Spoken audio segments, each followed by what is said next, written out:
అందరికీ వందనాలు.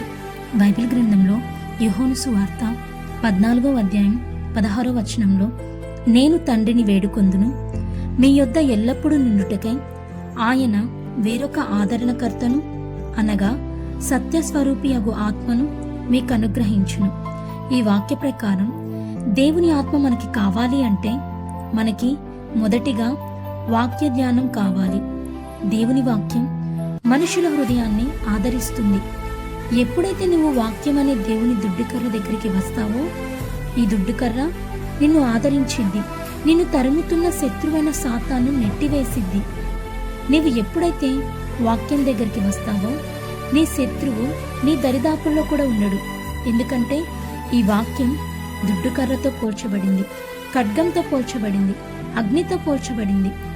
వాక్యంలోకి నీవు ఎప్పుడైతే చూస్తావో అప్పుడు నీకు ఆదరణ దొరికింది. పరిశుద్ధాత్మ నిన్ను ఆదరించింది.